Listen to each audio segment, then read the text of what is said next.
Hello everyone, this is Defense Politics Asia, and welcome to the first coverage by the DPA on the Israeli Triple H war. So what is Triple H? It's Hamas, Hezbollah, and Houthis. So the previously I have started covering the Israeli-Gaza war in the beginning, and because of poor following and the way how I've been reporting it is because I followed the way how I covered the Ukraine war is a bit too difficult to keep up because it's a lot of work and there's not enough views, which means that I cannot cover the cost, which means that I cannot continue the coverage. So this, and I have been thinking about how to do this thing. So I have come up with a much more easier way to cover. So we will not go into the super stupid detail of in the Ukraine war where we track all the battles. This time around, we're just going to cover the exact situation. Anyway, the main problem with the Israeli war is that the Israeli wars are all one-sided wars. So which is why it's very hard to be interested, which I understand. So so we have two fronts that the Ukrainians are on. So there is the Gaza situation, which is still not over, and there is also, of course, the Lebanon situation. So we're gonna go into the Lebanon situation. For those that are not acquainted, what happened is that the Israeli have invaded into Lebanon proper, because they want to take out Hezbollah. Of course, I also did report about all this pager attack, the walkie-talkie attacks, and then and then they also of course launched massive airstrikes, which I also did report.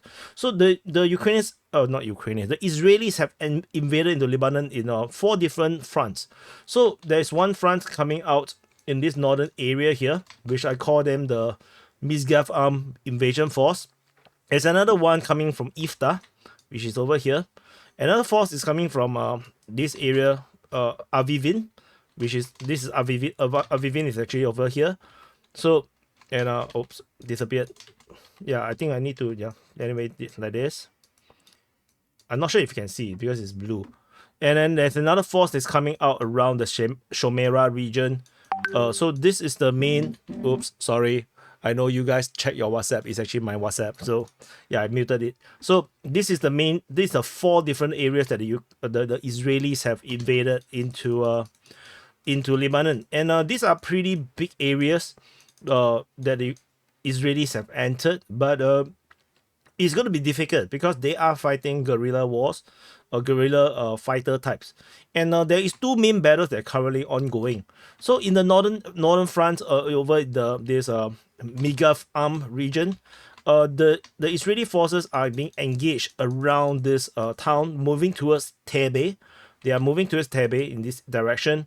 The Hezbollah fighters probably is in the mountains firing on Israeli forces, and there is engagement around Taybeh and also in between around there's Odessa or Adasit region. So so we can't map front lines because this is why this war will be difficult to map if I follow the Ukraine war methodology. So that's why we can't. We can only track areas where the Israelis have taken grounds and also where the troops maybe are. So we have the Israelis focusing the forces around this area here as they are trying to move around this region, but they are engaged. So currently they are stuck here.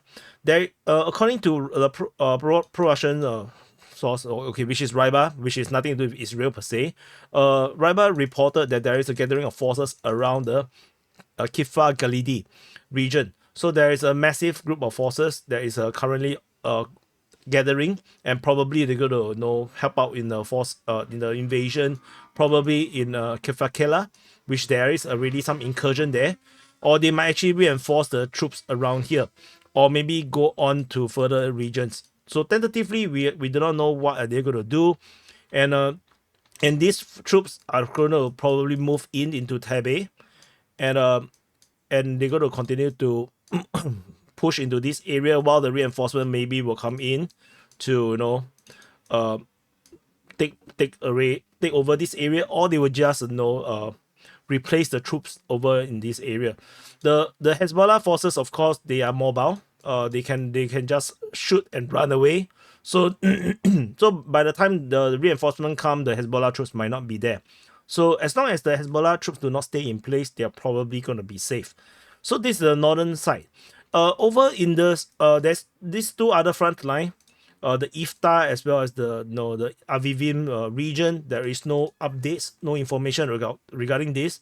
Over in this sector, the Shomera sector. Shomera is actually this settlement around here. I will come up with a better name as we go on.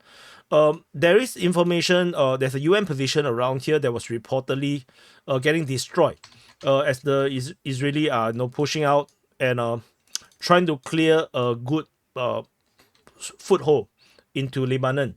And the main push currently is moving towards in this sector. I can't even tell what settlement is this. Ayta-ash Shab. So yeah, it doesn't sound very Arabic to me, so it might be I'm not very familiar. So and Hezbollah troops are currently engaging the Israeli forces around here. So and with every this sort of engagement, the Israeli troops cannot invade further.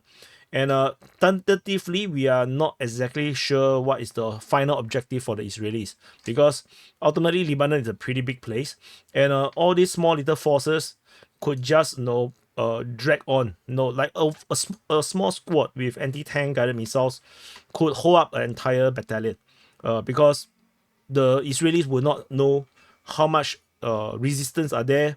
What are the ambushes? Could there be snipers? Could there be anti-tank guided missile nest that is hiding within the buildings? So it is going to be a very, very hard war for the Israelis. It's going to take a long, long time. Clearly, the Israeli forces is going to have an advantage because they are just overpowering. But what the Hezbollah can do is to drag out the war for as long as they can. This is not Gaza. Gaza, the Israelis have full envelopment around Gaza. They can control everything that's going in and out largely, unless they go through the tunnel where the Israelis do not know. Then of course there's another story altogether. Hezbollah, of course, clearly they have a lot of tunnels around these areas, and this is a pretty mountainous area as well. You can see the terrain is just horrible, a super horrible place to fight in. You can see how crumpled is this. So it's just not going to be easy for the Hezbollah, for the Israeli forces to just conquer all these places, in a very conventional sense. And the Hezbollah troops the Hezbollah organization have, of course, already built up their fortifications and the tunnel systems around this area for years. So we're not sure how are they doing to connect the command and control. If they want to really be very effective, they have to be all very separate.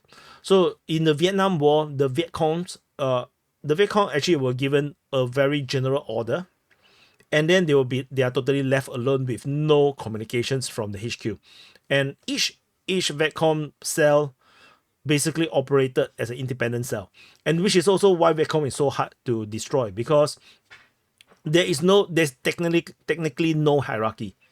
And so they don't get much communications unless really necessary, and everyone just do their own farming to get food, and then they build their own ambushes, and even the tunnel systems, only that specific unit of Viet Cong fighters know how the tunnel works, where are the booby traps within the tunnel. So it is which is why the Vietnam War is such a horrible war for the Americans. Similarly, this could happen in Lebanon, but I'm not sure if the Hezbollah troops are that level of commitment versus what the Vietnamese done. So tentatively, the battle is in the city, and which is arguably so, because guerrilla war usually is the best when the Israelis just go far deep into Lebanon, and then suddenly start to attack them from the rear. But this is not the case. The Hezbollah seems to engage them pretty much in the front lines. It might be the case where the Israelis are conducting scorched earth strategy, as per what they have done in Gaza, where they just demolish everything. So that is also a possibility that is causing all these problems. So anyway, this is the Lebanon situation. And we have the reports coming from Raiba. The latest report saying that there is some airstrikes in Beirut, Tyre, and also south and central Lebanon. And so Hezbollah in return fire rockets and drones at Israel, and most of them actually got shot down. So only one of them fly for a long time and basically penetrated through the air defense umbrella. Otherwise, the fighting is mainly in the Taybeh region, which is what we have covered in this area. This is Taybeh, so the main fighting is around there. There is mountains around here, so it is pretty advantageous for the Hezbollah troops. In the Gaza situation, of course, Gaza is pretty much a dying war, but clearly it is a pretty big place. Even it's a small place, the Israelis do not have full control of 100% all of the places, because they just don't have enough troops to cover and police the entire thing. But there's some raids. So fighting is reported in the Jabalia refugee camp. There is a Israeli incursion into this area, and firefight was actually reported in this area. So they're not going to stay there. This troop is going to go back to their no defense line. It is just an incursion. So they just go in, do their operation, and then they're going to go out. They're not going to stay there and get ambushed. So that's one.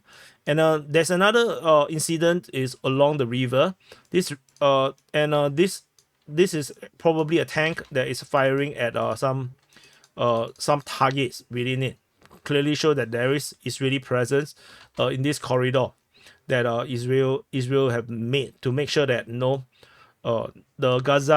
Hamas will not be able to just connect Gaza city with the rest like Han Yunis and Rafah, and they're going to make sure that everything is more controlled. Whether they're going to stay here long term is beyond me. I do not know. There's another engagement. There's another raid going into the Abasan El Kabira, where there is gunfires from tanks being reported on the east of Abasan town. So the tank probably traveled around here, saw some targets, they fire, and so it's basically suppression. There is nothing much happening, but the fact that there is still Hamas operative or soldiers that are still operating today after so long, that shows that the Israeli strategies is to eliminate Hamas is just kind of a failure. But who says Israeli really wanted to destroy and eliminate Hamas entirely? Maybe that is the plan, to keep them around. Anyway, this is so the reports coming out. Just want to add on Raiba's report on this area here. They're saying that the fighting in Jabalia, then of course there is also police operation in West Bank, which is not entirely important. There is allegedly one 11-year-old got shot after throwing a stone at an armored car. And this is the problem with also education. If within Palestine they continue to educate the kids to teach them to hate on the Israeli rather than find better solutions and whatnot, the hatred will just lead the child to do things that they think that is approved by the adults, and then tragedy happens.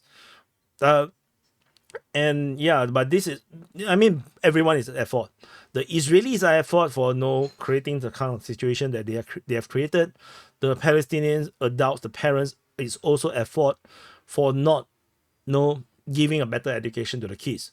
Instead, they brainwash them into hating the Israelis, so they will grow up to become fighters, and then this cycle of hatred and violence will continue. But it is what it is. So, and the Houthis also reportedly launched a hypersonic missile at Tel Aviv.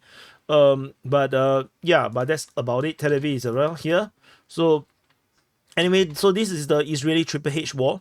So let me know what you think in the comment about this coverage and how you think it can be improved.